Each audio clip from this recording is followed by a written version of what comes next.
Hi, this is Bill McCamley, and welcome to What the Bleep Does This Mean, where we take a complicated public thing under discussion right now and try to break it down into something that hopefully you can understand in 15 minutes or less. And today we're going to be doing DOGE, the DOL, and deleting the income tax.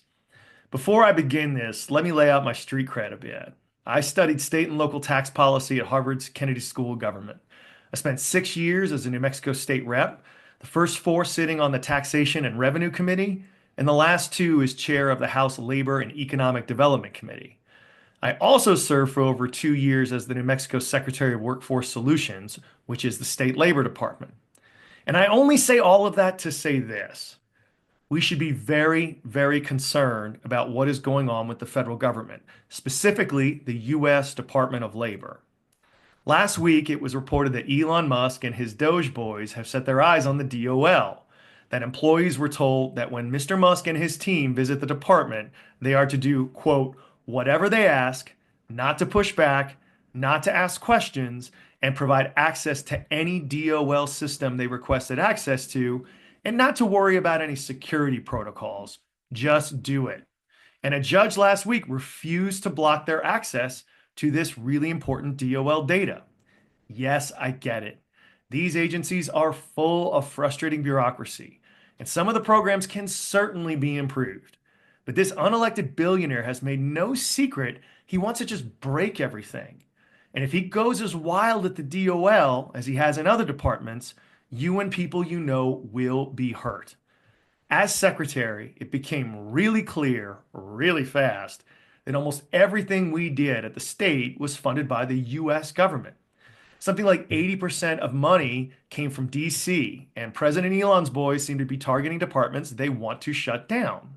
They've already basically done it to international development and are very honest that they want to kill the US Education Department.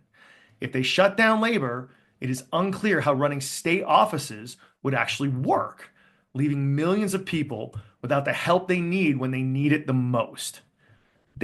This includes really important stuff, but let's start with the elephant in the room: unemployment. Let's be real. No one likes unemployment. No worker wants to be laid off and have to rely on it, and employers hate paying into it. But it exists for a really good reason.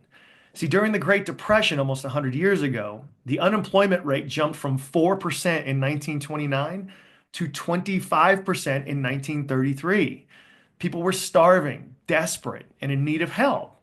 So Wisconsin started an unemployment insurance program in 1932, and the US government went nationwide with it in 1935. And the concept is very simple. You know how you pay car insurance every month? Well, most of the time you don't need it. But if someone T-bones you on the way home from work, you can draw on that central pot of money that you've contributed to at the insurance company to get your car fixed and back on the road. Unemployment insurance works the same way. Your employer puts money into a pot. If you get laid off, you can apply to the program and get a little of that money back to help you pay bills for a few months until you get another job. Even with our good economy right now, almost 7 million Americans are using it. Shutting down federal funding to the states, which actually run these programs, will cripple them, leaving millions up the creek without a paddle. But it doesn't stop there. The feds fund a ton of programs that state departments run, like rapid response. When a large layoff goes down, state personnel go to where it happens in a mobile office to counsel workers on what their options are and help them find training or other jobs. If funds are cut, these services would probably go away. Apprenticeships. The feds fund state offices that oversee all registered apprenticeships. And these include traditional programs like plumbers and carpenters and electricians, but have recently expanded to include things like tax preparers and cybersecurity. These are some of the best ways for workers to get good jobs our communities need while being paid and staying out of debt. Reducing support for them in today's society is just dumb. AmeriCorps. One of the better things the US government ever did, AmeriCorps gives young people a small stipend and a scholarship for college for going on service missions around the country to programs as different as teaching, trail conservation, and drug abuse prevention. Shutting this down would be a tragedy for communities across the country. Minimum wage enforcement. The US DOL and state departments share responsibility for enforcing the minimum wage, with money for enforcement mostly coming from the US government. Higher minimum wages are universally popular. Hell, voters in deep red Arkansas, Alaska, and Missouri raised their state minimum wages in the last few years, and the results of those elections weren't even particularly close, which makes you wonder why national Democrats haven't really campaigned on this issue since the 90s. But these laws only work if employers follow them. And if you can't enforce these laws, a ton of employers will just pay people less.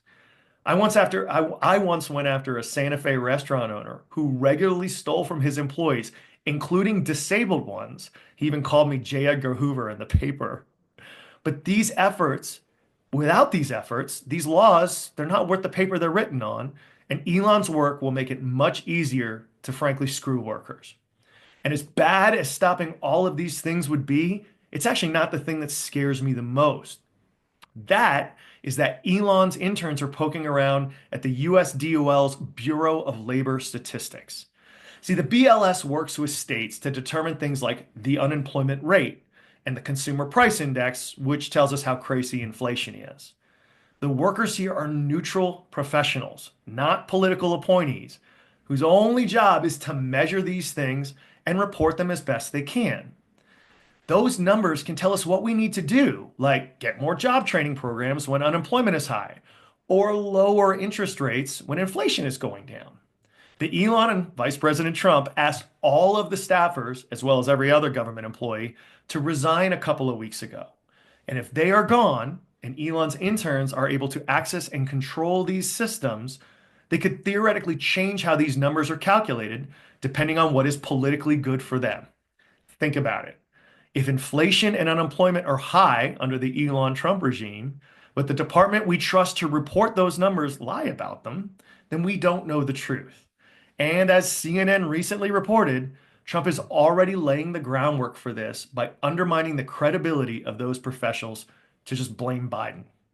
This is super shitty dictator behavior, and it could also really screw with fixing the problems when Americans need them.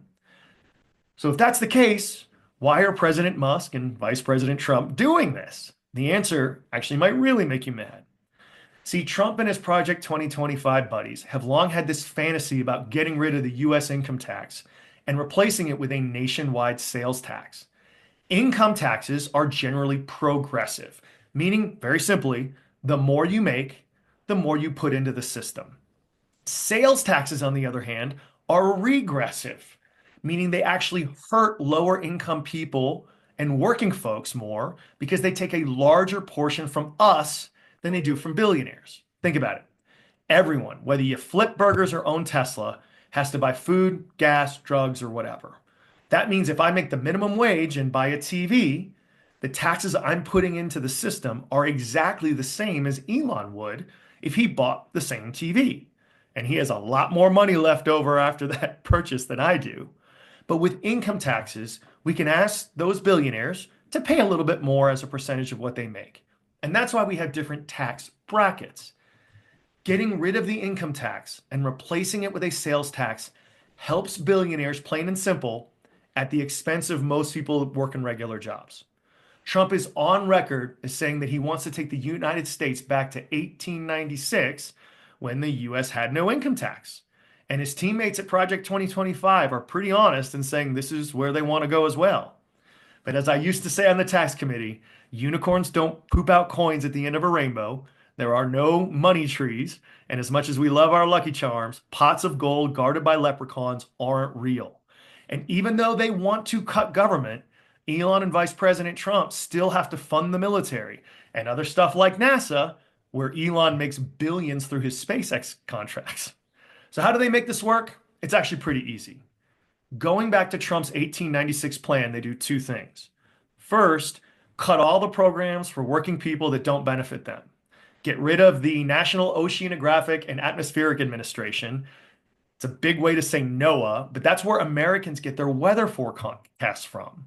And if you privatize it, it means all of us have to pay billionaires for the same weather information we get by having a responsible, neutral government agency doing it now.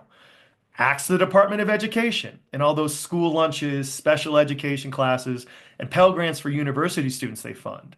Oh, yeah, and dump other things that weren't around in 1896, like Medicare, Social Security, workplace safety programs like OSHA, ag programs out of the Department of Agriculture that help farmers, and minimum wage enforcement, unemployment, and AmeriCorps at the Department of Labor. Second, since sales taxes are really unpopular and Congress would never really vote for them, call a reverse and do tariffs instead.